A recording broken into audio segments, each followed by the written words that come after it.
আমার যখন ফোরাবে দিন, আসবে গহীন রাত্রি।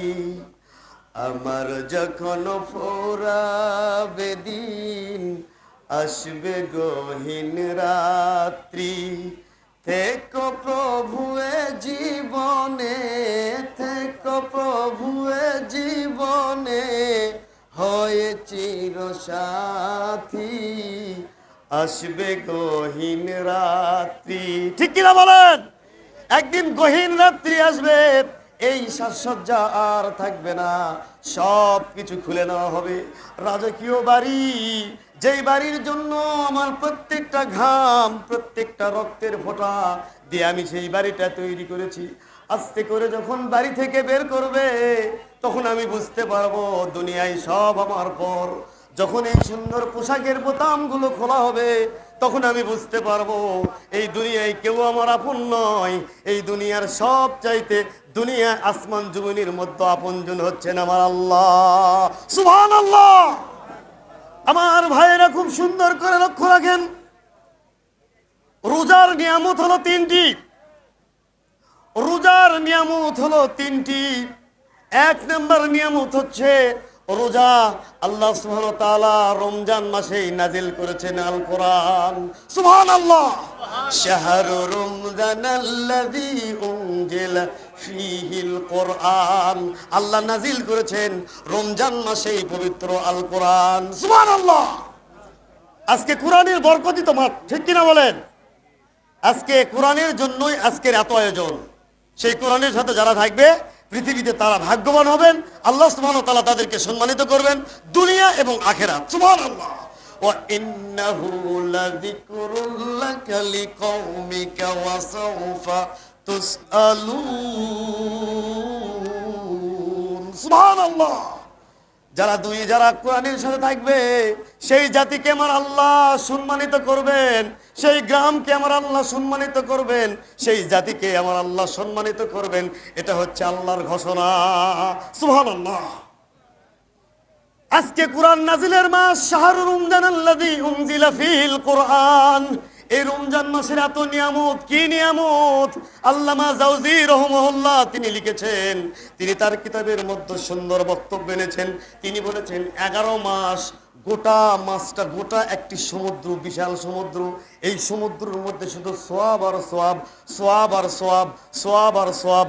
এখান যদি আপনি নখটা দেন, নখ দ্বারা যদি পানি তোলেন, তাহলে যে পানিটা পড়বে এটা হচ্ছে 11 মাসের সোয়াব। আর গোটা রমজান মাসের সোয়াব হলো গোটা সমুদ্র। এই জন্য আমার নবী বলেছেন, ওরা তো হতভাগা যারা পবিত্র মাসে রমজান মাস পেল কিন্তু রোজা রাখতে পারলো না। ওদের মতো হতভাগ্য এই পৃথিবীতে আর কেউ নাই। ঠিক কিনা বলেন? আল্লামা জাওজি রাহিমাহুল্লাহ। আমার কথায় কি আপনারা রাগ করেছেন? তাহলে একটু জোরে উত্তর দিবেন, তাহলে মনে করবো যে কথাগুলো শুনতেছেন। সাউন্ড যেটা হয় হোক, কথা এদিকে লক্ষ্য রাখবেন। আল্লাহ রাব্বুল আলামিন কুরআনুল কারীমের মধ্যে বলেন, ইয়া আইয়ুহাল্লাযীনা আমানু কুতিবা আলাইকুমুস সিয়াম কামা কুতিবা আলাল্লাযীনা মিন ক্বাবলিকুম লাআল্লাকুম তাত্তাকুন। হে ইমানদারেরা, তোমাদের জন্য রমজানের রোজা ফরজ করা হলো। তোমরা কি মনে করেছো যে শুধু তোমাদের জন্য এই রমজানের রোজা ফরজ করা হয়েছে? না, তোমাদের পরিবর্তে যারা অতীতে যারা ছিল তাদের উপর রোজা ফরজ ছিল, যাতে করে তোমরা আল্লাহওয়ালা হতে পারো। সুবহানাল্লাহ। আমার ভাইরা, গোটা রমজান মাস সমুদ্র। ইমাম হাম্মালি রাহিমাহুল্লাহ তিনি লিখেছেন, রমজানের একটা মুহূর্ত, রমজান মাসের একটি মুহূর্ত অন্যান্য মাসের 70 বৎসরের ইবাদতের চাইতে রমজানের একটা মুহূর্ত দাম আল্লাহর কাছে অনেক বেশি প্রিয়। সুবহানাল্লাহ।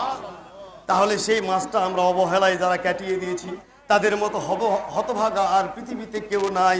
2 নম্বর হচ্ছে, এই মাসেই আল্লাহ সুবহানাহু ওয়া তাআলা এই মাসে একটা রাত দিয়েছেন, সেটা হচ্ছে লাইলাতুল কদরের রাত। লাইলাতুল কদর মানে কি? ইন্না আনজালনাহু ফি লাইলাতিল কদর। নবী গো, আমি আপনাকে কদর দিয়েছি, আপনি কি জানেন কদরটা কি? ভাই, 5টি রাত হলো কদরের রাত। 21 তারিখ, 23 তারিখ, 25 তারিখ, 27 তারিখ, 29 তারিখ কেউ যদি একদিন যদি 1টি টাকা দান করে থাকে, 21 তারিখ, 23 তারিখ, 25 তারিখ, 27 তারিখ, 29 তারিখ, আর সেই তারিখটা যদি হয় লাইলাতুল কদরের তারিখ, তাহলে 1 টাকা নয় 83,000 টাকা আল্লাহকে দান করার সওয়াব আপনার আমলনামায় আল্লাহ লিপিবদ্ধ করে দিয়েছেন। আর একটু জোরে বলি, অবশ্যই অবশ্যই। খুব সুন্দর করে লক্ষ্য রাখেন, এই মাসে এই লাইলাতুল কদরের রাত্রিতে কেউ যদি 1 রাকাত নফল নামাজ পড়ে থাকে, তাহলে 83,000 নফল নামাজ পড়ার সওয়াব বান্দার আমল নামায় আমার আল্লাহ লিপিবদ্ধ করে দিয়েছেন। সুবহানাল্লাহ। আসসালামু আলাইকুম। আমরা লাইলাতুল কদর পেয়েছি 365 রাতের মধ্যে শ্রেষ্ঠ একটি রাত, সেটা হচ্ছে লাইলাতুল কদরের রাত। সুবহানাল্লাহ। এখানে যত মানুষ আছেন বলেন তো দেখি, 365 দিনের মধ্যে কোন দিন শ্রেষ্ঠ দিন বলেন তো দেখি? 365 দিনের মধ্যে কোন দিন শ্রেষ্ঠ দিন বলেন দেখি? হ্যাঁ, আরাফা। আলহামদুলিল্লাহ। আরাফার দিন 365 দিনের মধ্যে শ্রেষ্ঠ দিন। রাতের মধ্যে 365 রাতের মধ্যে শ্রেষ্ঠ রাত হচ্ছে লাইলাতুল কদরের রাত। সুবহানাল্লাহ। কেন শ্রেষ্ঠতা দান করেছেন আল্লাহ? কারণ এই রাত্রিতে আমার আল্লাহ নাজিল করেছেন কোরআন। সুবহানাল্লাহ। 3 নম্বর নিয়ামত হচ্ছে এই মাসেই মুসলমানদেরকে আমার আল্লাহ বিজয় দান করেছেন বদরের যুদ্ধের মাধ্যমে। সুবহানাল্লাহ। এবার শিক্ষার দিকে আসেন। আল্লাহ সুবহানাহু ওয়া তাআলা আমাদেরকে কি শিক্ষা দিলেন রমজান থেকে আল্লাহ সুবহানাহু ওয়া তাআলা আমাদেরকে কি শিক্ষা দিলেন খুব সুন্দর করে লক্ষ্য রাখতে হবে। রমজান থেকে আমার আল্লাহ আমাদেরকে কি শিক্ষা দিলেন?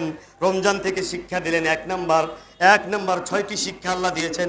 এই যে তাত্তাকুন লাআল্লাকুম তাত্তাকুন, তোমরা যদি পরেজগার হতে চাও, তোমরা যদি আল্লাহওয়ালা হতে চাও, তোমরা যদি ক্ষুধাভীরতা অর্জন করতে চাও, তোমরা যদি আল্লাহর প্রিয় বান্দা হতে চাও, তাহলে আমার আল্লাহর ঘোষণা হলো, খুব সুন্দর করে খেয়াল করো, যদি তোমরা এই আল্লাহর ঘোষণা অ্যাক্টিভ করতে পারো, মেনে নিতে পারো, আমার আল্লাহ বলেন ওয়ামাইত্তাকিল্লাহা ইয়াজআল লাহু মিন আমরিহি ইসরা, যারা আমার জন্য তাকওয়া অবলম্বন করবে, আমি দুনিয়া এবং আখিরাতের কাজ তাদের জন্য সহজ করে দিব।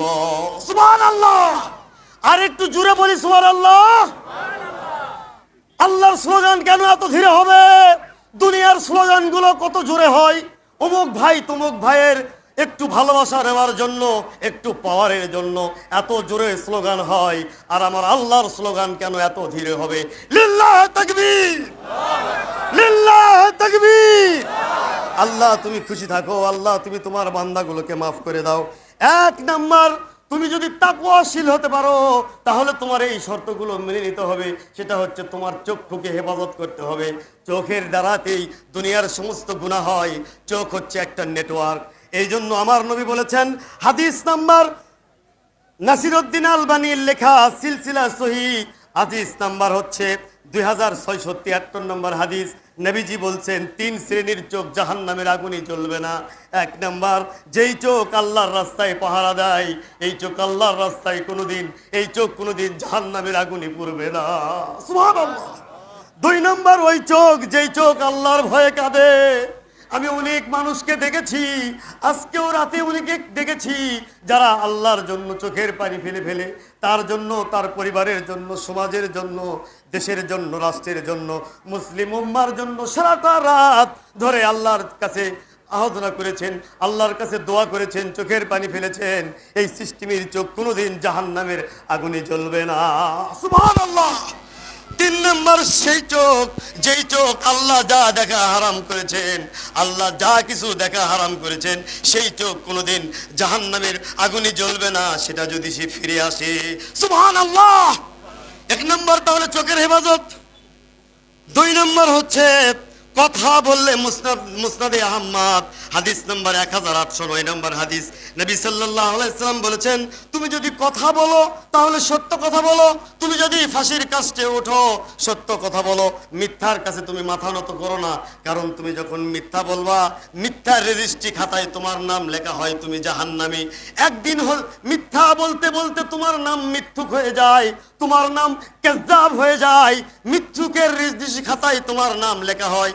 এই খাতা অনুযায়ী তুমি যদি তোমার জীবনে যদি তওবা কবুল না হয়, তাহলে তুমি কিন্তু মরার সঙ্গে সঙ্গেই জাহান্নামে চলে যাবা।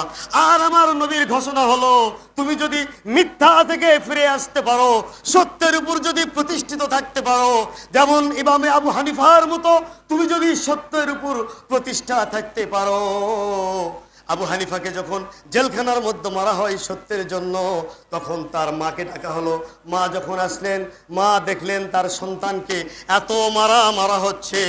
মা মনে করলো যে একটু শরীরটা দুর্বল হবে, শাসকরা মনে করলো তার মায়ের শরীরটা একটু দুর্বল হবে, কিন্তু তার মা বলল, রে ইমামে আবু হানিফা, তোর মতো একটা সন্তান সত্য পথে থাকার কারণে আজকে যে তোকে চাবুক মারা হচ্ছে, গা ফেটে ফেটে যে রক্ত পড়ছে, আমি গর্ববোধ করছি। তোর মতো শহীদের মা এই অবস্থায় যদি তোর মৃত্যু হয়ে যায়, তাহলে আমি আল্লাহর কাছে চেয়ে দেব, আল্লাহ দুনিয়াতে কিছুই করতে পারি নাই, কিন্তু একজন শহীদের মা হিসাবে আমি বিচারের মাঠে এসেছি। সুবহানাল্লাহ। সত্যের উপর প্রতিষ্ঠা থাকতে হবে ভাই।